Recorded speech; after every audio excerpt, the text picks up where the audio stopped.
Hi, Josh. Welcome to Brooklyn Jewish Historical Initiative's interest and learning more about the approaches of different cantors and different portions of Judaism in Brooklyn. Let me ask you a few questions. Could you just give us a little sense of about your synagogue, where it is, what it is, how does it form, what's the denomination affiliation, and it's pretty old down there at Park Slope, isn't it? It is pretty old, Rita, but I'm very happy to be with you and to be participating in this important project. I am the Cantor and Music Director of Congregation Beth Elohim in Park Slope, Brooklyn. Congregation Beth Elohim was founded in 1861 as a breakaway from what's now known as the Kane Street Synagogue by a group of families who wanted to have a more progressive style of worship. They wanted to be able to use organ accompaniment, specifically at the time. And the congregation was originally founded in downtown Brooklyn on Pearl Street. I think it's now part of the BQE. And then about 20, 30 years later, moved to a church facility on State Street. And then in 1909, building began for our current location, our sanctuary building on the corner of 8th Avenue and Garfield Place in Park Slope, to be followed 20 years later by the addition of our temple house just across the street. It joined the Reform movement, I believe in 1913 or 14 or so. And you've been the leader now for 10 wonderful years, am I correct? This is my 10th year, yes. Good. Tell me a little bit about, well, your title is Cantor and Music Director. now, how did you get to be that in not in 25 words or less, but did you have a music background growing up? Did you hear a particular chant? What kind of synagogue did you attend, and where did you learn what you learned and how? Happy to speak to all those questions. I grew up in East Lansing, Michigan. My family and I attended Congregation Shaarei. It was the product of a reform and conservative communities merging in the early 20th century. The rabbi came from a classical reform background, they came from a more conservadox background. So I kind of grew up with a foot in both worlds, though it was affiliated and still is with the URJ. I played piano since I was 4 or 5 years old. I started singing in middle school and high school choirs as well, and I majored in voice performance at the University of Michigan as an undergrad, and then took a master's degree also in voice at the New England Conservatory. And from there went on to HUC, where I was ordained in 2011, although I think technically I was the last class to be invested, but the first class to come out of the Debbie Friedman School of Sacred Music. What made you decide to be a cantor? Lots of things. I think primarily wanting to be able to use my music in a way that would really serve people and that would really make a difference in people's lives.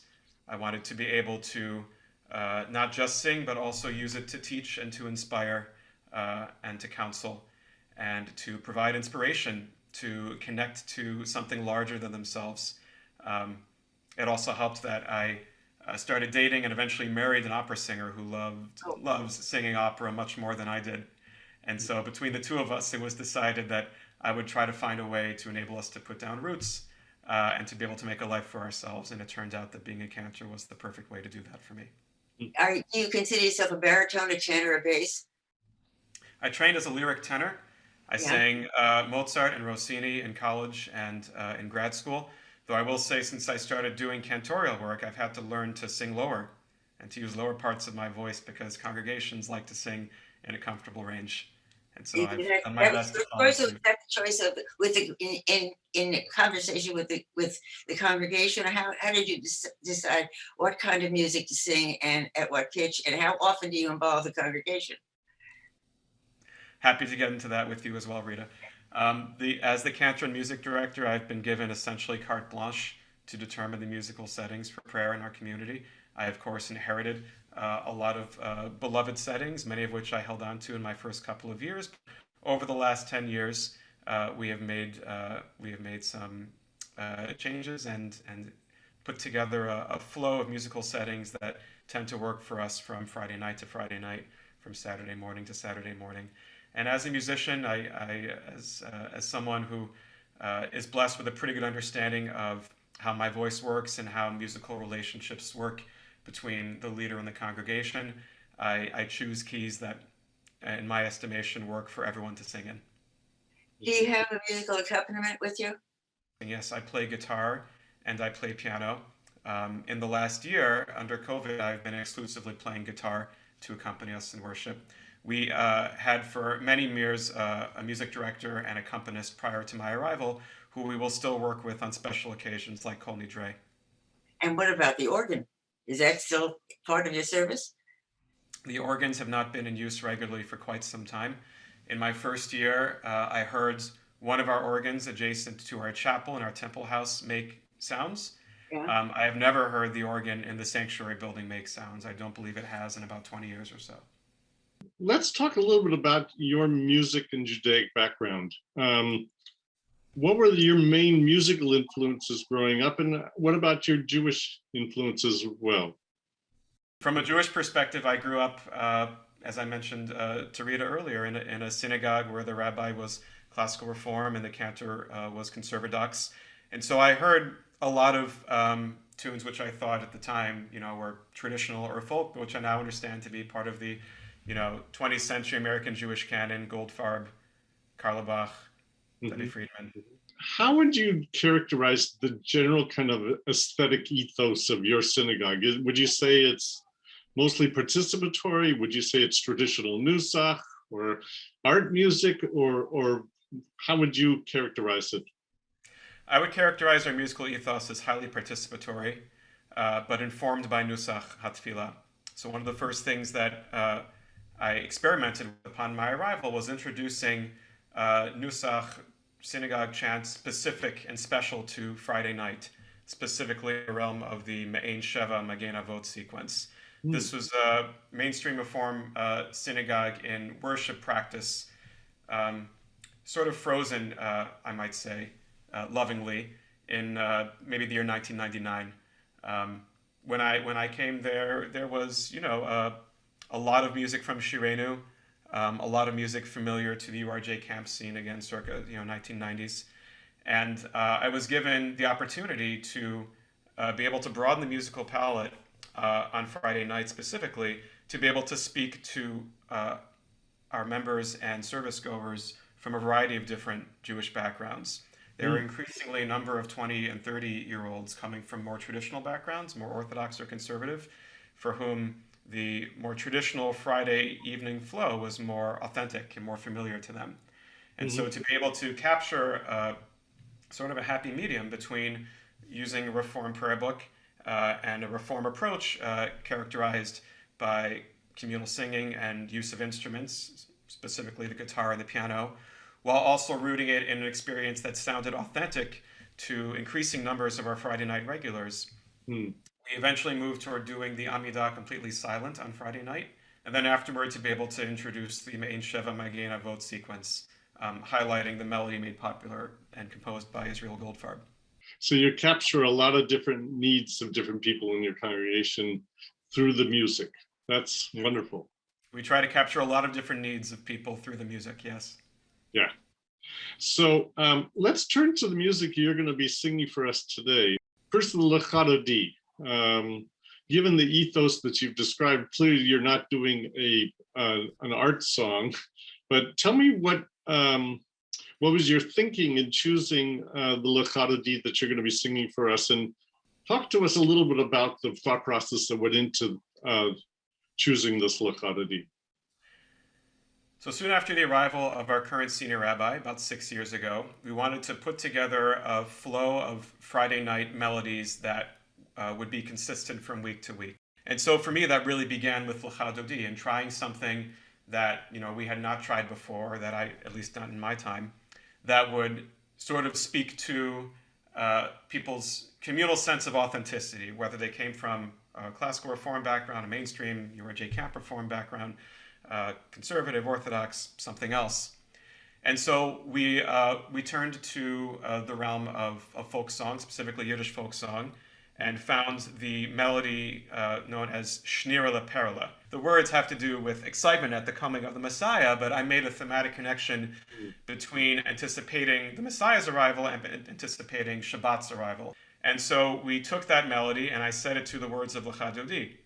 And over the years, I paced it in such a way so that the sense of excitement and anticipation connected with the actual words matched that moment in the liturgy as well. And so it follows an extended medley of upbeat, major tonality settings of the initial Kabbalat Shabbat Psalms. Mhm. And then this really feels like a moment of arrival. So here's how we start.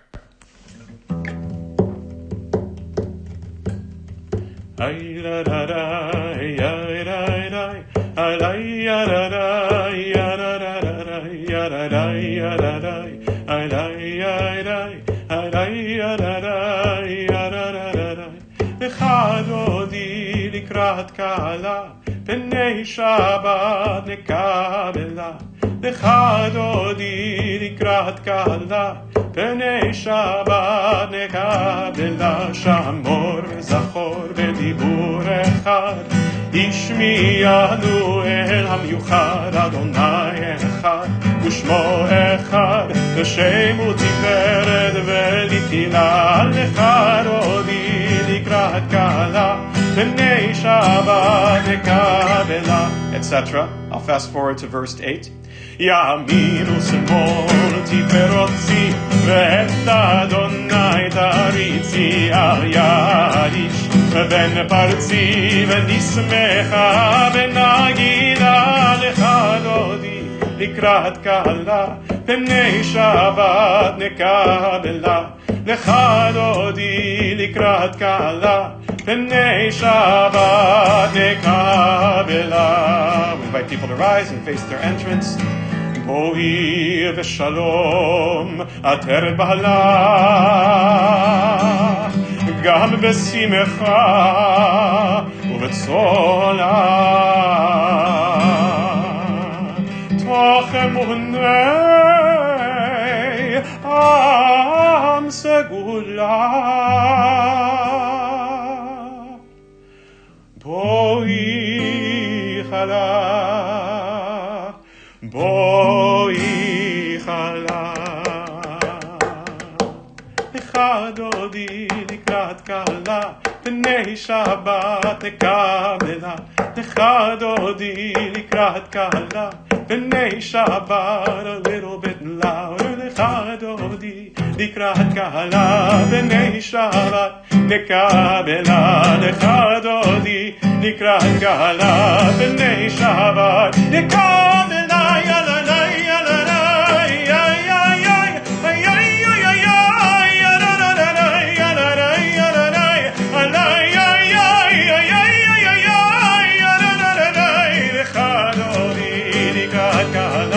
פני שבת נקבלה. לחדודי לקראת קהלה, פני שבת נקבלה.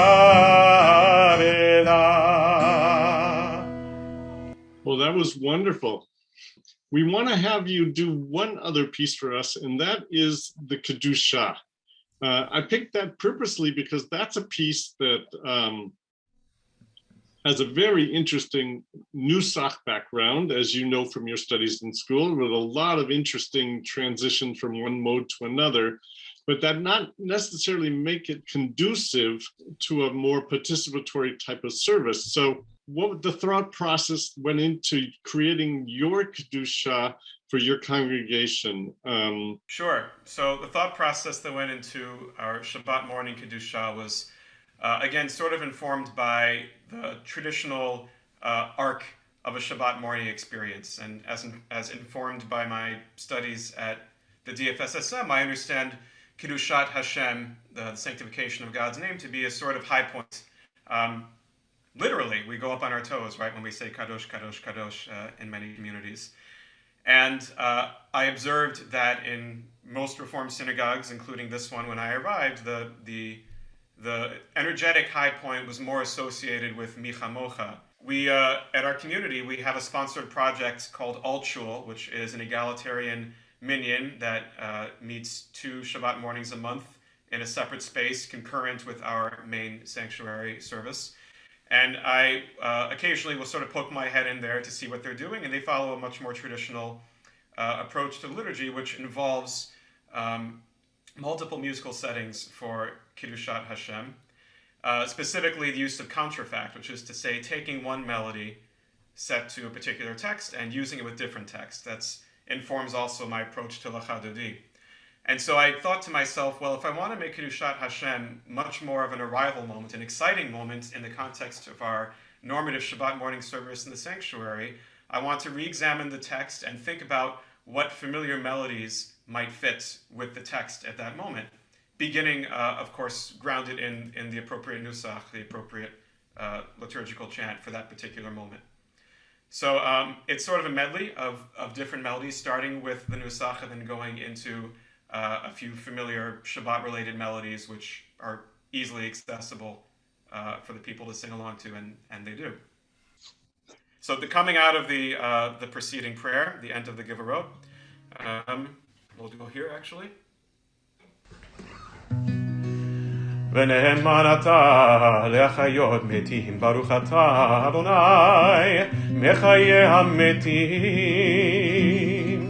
נקדש את שמך בעולם, כשם שמקדישים אותו בשמי מרום, ככתוב על יד נביאך בכרזה אל זה, ואמר קדוש, קדוש, קדוש, אדוני צבאות, מלוא כל הארץ כבודו.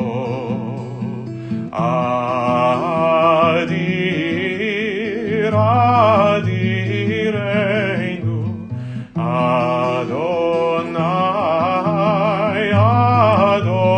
אדוננו, מה אדיר שמך בכל הארץ, ברוך כבוד אדוני ממקומו. אחד הוא אלוהינו, הוא אבינו, מלכנו, מושיענו, והוא ישמיענו ברחמיו לעיני כל חי. אני אדוני אלוהיכם, ימלוך אדוני לעולם. אלוהי ציון לדור ודור, הללויה. לדור ודור, לדור ודור, לדור ודור נגיד גודלך. לדור ודור, לדור ודור, לדור ודור נגיד גודלך. ולנצח נצחים, ולנצח נצחים בקדושתך. נקדיש לשבחך אלוהינו, מפינו לא ימוש לעולם מבעד. לדור ודור, לדור ודור, לדור ודור נגיד גודלך. לדור ודור, לדור ודור, לדור ודור נגיד גודלך. ברוך אתה אדוני האל הקדוש. Thank you. That was wonderful. Wow. Happy to share it with you. So, Josh, any other thing you want to tell us about either of those selections in terms of why you chose the music you did, or anything else you want to share? Thank you for giving me the opportunity to put this in words.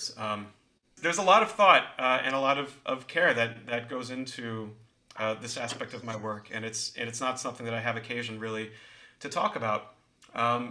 As each of you have sort of pointed to before, accessibility is very important to me in making these choices. So choosing keys that are easy for people to sing along in, regardless of if they're trained singers or not, regardless of if they have high voices or low voices. Authenticity is also important to me. So to root these different Shabbat liturgical moments in a sort of appropriate Nusach framework, I think it's a sort of magical, mystical art form that as a cantor I'm empowered to wield. Josh, this has been fabulous. You were a wonderful start to our project, and we thank you so much for all you brought to us this morning. Thank you. Well, thank you both so much for the opportunity. Very happy to. Absolutely. Yay. Thank you very much. Thank you both. All right. Bye-bye. Bye-bye.